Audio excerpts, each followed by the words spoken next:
Hello hello hello mike testing 1 2 3। Okay, तो guys आज की क्लास में हम बात करने वाले हैं इलेक्ट्रिसिटी का लेक्चर नंबर 6। ठीक है। तो आज की क्लास में हम बात करने वाले आवाज में इलेक्ट्रिसिटी का लेक्चर नंबर 6 है। तो गाइस आज की क्लास में हम बात करने वाले हैं पैरेलल कॉम्बिनेशन की। आज की क्लास में हम बात करेंगे पैरेलल कॉम्बिनेशन कॉम्बिनेशन की आज की क्लास में हम बात करने वाले हैं। तो गाइस मैं बार बार माइक इसलिए देख रहा हूँ क्योंकि मैं इससे पहले वीडियो रिकॉर्ड कर चुका हूँ, लेकिन माइक चालू ना होने के कारण सारी वीडियो गई, तो इस चक्कर में मुझे बार बार माइक देखना पड़ रहा है। हाँ सॉरी। तो अभी मैं देख लेता हूँ सही। हाँ ठीक है। तो आज की क्लास में हम बात करने वाले हैं पैरेलल कॉम्बिनेशन। जल्दी जल्दी से बढ़ा देता हूँ, ठीक है। तो सबसे पहले हम इसकी डेफिनेशन लिखेंगे, पैरेलल कॉम्बिनेशन होता क्या है। तो a combination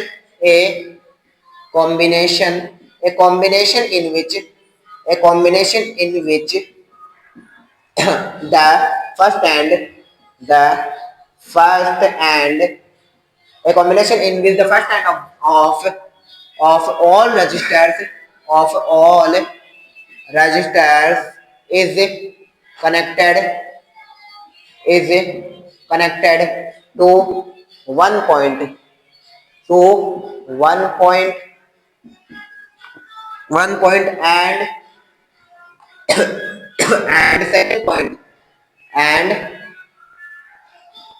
and second point second point is connected and second point is connected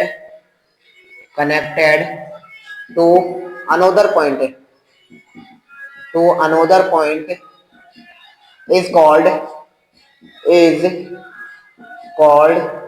parallel combination. इसे हम क्या कहते हैं? Parallel combination.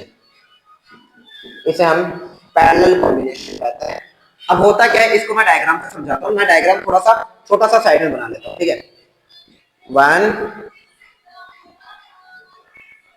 2 3, ठीक है। ये हमने 3 रेजिस्टेंस ले लिए हैं और इन तीनों रेजिस्टेंस को मैं आपस में पैरेलल में ज्वाइंट कर रहा हूँ। क्या किसमें ज्वाइंट कर रहा हूँ? पैरेलल में मैंने ज्वाइंट कर दिया, ठीक है। तो ये हमारा रेजिस्टेंस R1 है, रेजिस्टेंस R2 है और ये हमारा रेजिस्टेंस R3 है। ओके, तो यहाँ से करंट फ्लो कर रही है सर, प्लस से माइनस की ओर बहती है, प्लस से माइनस की ओर। तो यहाँ से I1 निकलेगी, यहाँ से सर I2 निकलेगी और यहाँ से हमारी I3 निकलेगी और ये आगे जाके सर वापस I ही बना देगी। यहाँ पे I, यहाँ से सर I1 है, यहाँ से I2 है और यहाँ से सर I3 है। ओके, तो ये हमारी। तो आप इसकी डेफिनेशन को समझते हैं। A combination in which the first and, यानी कि first end of all resistance, जितने भी रेजिस्टेंस है उनका जो फर्स्ट एंड है, जितने भी उनका फर्स्ट एंड एक पॉइंट से जुड़ा हुआ है, is connected to one point, and जो सेकंड एंड है, जितने भी रेजिस्टेंस उनका जो सेकंड एंड है वो दूसरे पॉइंट से जुड़ा हुआ है। इसे ही हम क्या कहेंगे? Parallel combination. तो पिछले वाले में क्या था? अलग अलग जुड़ रहे थे, एक का दूसरे के साथ, एक का दूसरे के साथ, इस तरह से, और दूसरे का तीसरे के साथ, इस तरह से जुड़ा। लेकिन इसमें क्या है? सारे एक साथ, मतलब सारे के सारे किसके एक साथ जुड़ रहे हैं, सारे रेजिस्टेंस एक साथ जुड़ रहे हैं। तो इसे हम क्या कहेंगे? Parallel combination. ये हमारा पैरेलल कॉम्बिनेशन कहलाता है। तो पैरेलल कॉम्बिनेशन में हमें दो बातें पढ़नी है। First of in in parallel combination, इन parallel in parallel combination current flows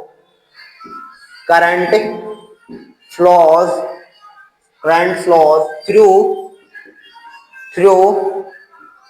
each resistance separately,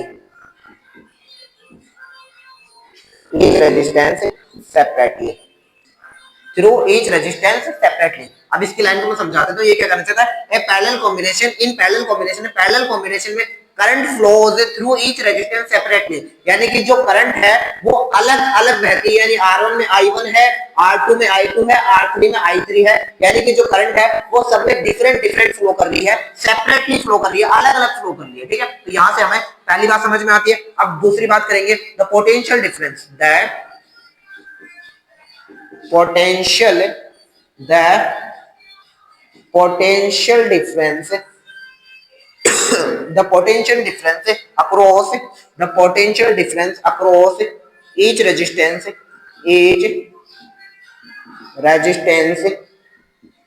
each resistance is same, यानी कि जो पोटेंशियल डिफरेंस है वो हर एक रेजिस्टेंस का, चाहे कोई भी हो चाहे कितने भी ले लो, वो क्या होगा, सेम होगा। यानी पोटेंशियल डिफरेंस तो सेम है लेकिन करंट क्या है, डिफरेंट डिफरेंट है। लेकिन हमने जब सीरीज की बात की थी, याद है पिछले क्लास में हमने सीरीज की बात की थी, तो वहां पे जस्ट उल्टा था।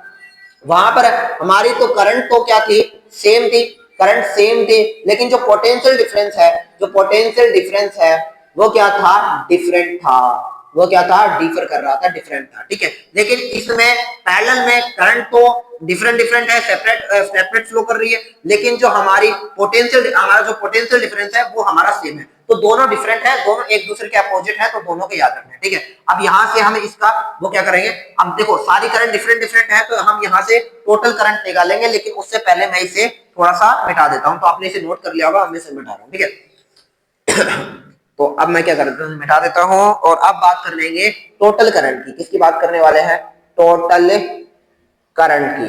तो गाइस टोटल करंट क्या होगी, I is equal to I1, I2 और I3। सर ये हमारे टोटल करंट है। इक्वेशन नंबर फर्स्ट दे दो sir, to the Ohm's law, to the Ohm चाचा ने क्या कहा था, ओम चाचा ने क्या कहा था, ओम चाचा ने कहा था sir V is equal to I R होता है। Sir V is equal to I R, यहां से हम ओम चाचा की बात से I की वैल्यू निकालेंगे sir, I is equal to V upon R आ जाएगा, ये हमारा इक्वेशन काम आएगा। अब हम क्या करेंगे, R1 में करंट कितनी जा रही है वो निकाल लेते। ठीक है, तो करंट करंट इन R1, यानी R1 में कितनी करंट है सर, R1 में कितनी करंट होगी, हम कैसे निकाल सकते हैं, यहां से निकाल लो यार, I1 is equal to V upon R1 हो जाएगी। और वाह सर क्या बात है। और वैसे ही सर करंट इन R2 निकाल लो, सर R2 में करंट I2 होगी, सर ये कितनी होगी, V अपॉन R2 होगी। सर इसे इक्वेशन नंबर थर्ड दे देते हैं कि हाँ हाँ ठीक है। और सर ऐसे ही करंट इन R3 निकाल लो, सर ये क्या होगी, सर I3 होगी, इसे हम कहेंगे V upon R3, equation number fourth दे दो। ठीक है, तो यहां से हमने तीन इक्वेशन निकाल लिए। अब हम क्या करेंगे, इन तीनों इक्वेशनों का जो वैल्यू है वो हम इक्वेशन नंबर 1 में दे देंगे। ठीक है, तो यहां से मैं इसको भी मिटा रहा हूं। ठीक है, इसे मिटा रहा हूं मैं अब मैं क्या करूंगा, इन तीनों इक्वेशनों की वैल्यू मैं किसमें पुट कर दूंगा, इक्वेशन नंबर फर्स्ट में पुट करूंगा। ठीक है, तो यहां से मैं पुट कर रहा हूं, put the value, put the value, put the value of equation, put the value of equation second, third and fourth in equation first, यानी कि equation second, third and fourth की वैल्यू हम इक्वेशन फर्स्ट में put करने वाले हैं। तो चलिए पुट करते हैं। तो I हमारा था, I equal to I1, I2, I3। I1 का मान हमने निकाल रखा है, V अपॉन R1 है। I2 का वैल्यू हमने निकाल रखी है, V अपॉन R2 है। और I3 की वैल्यू हमने निकाल रखी है, V अपॉन R3 है। सर V कॉमन है, कॉमन ले लो, तो V ये क्या बन गया, 1 अपॉन R1, यहाँ से हमारा 1 अपॉन R2, यहाँ से हमारा बन गया 1 अपॉन R3। ठीक है, 1 अपॉन R3, यहाँ से सर V मल्टीप्लाई में है, डिवाइड में भेज दो, ये बन गया V, ये क्या बन गया 1 अपॉन R1, 1 अपॉन R2, ये क्या बन गया 1 अपॉन R3। ठीक है, अब I अपॉन V की वैल्यू हम कहां से निकालेंगे, I अपॉन V की वैल्यू हम यहां से निकाल सकते हैं। ओम चाचा ने कहा था, ओम चाचा ने क्या कहा था, V is equal to I R. Sir R की वैल्यू निकालेंगे, R की वैल्यू V अपॉन I आ जाएगी, है ना, V अपॉन आई, देखो ये मल्टीप्लाई में डिवाइड में चला जाएगा, तो V अपॉन आई आ गया।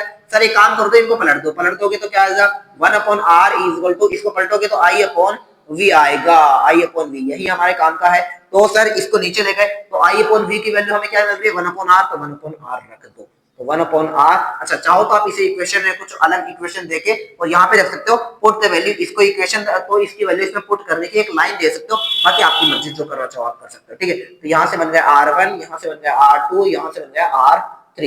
तो हमारा जो मेन फॉर्मूला है वो हमारा आ चुका है। अब चाहो तो आप इसका एलसीएम लेके इसे और आगे डिफाइन कर सकते हो और आगे एक्सप्लेन कर सकते हो, लेकिन चलो मैं कर ही देता हूँ। ठीक है, इसे आप एलसीएम लेके और आगे कर सकते हो, जो मैं आपको करके दिखा देता हूँ कैसे होगा।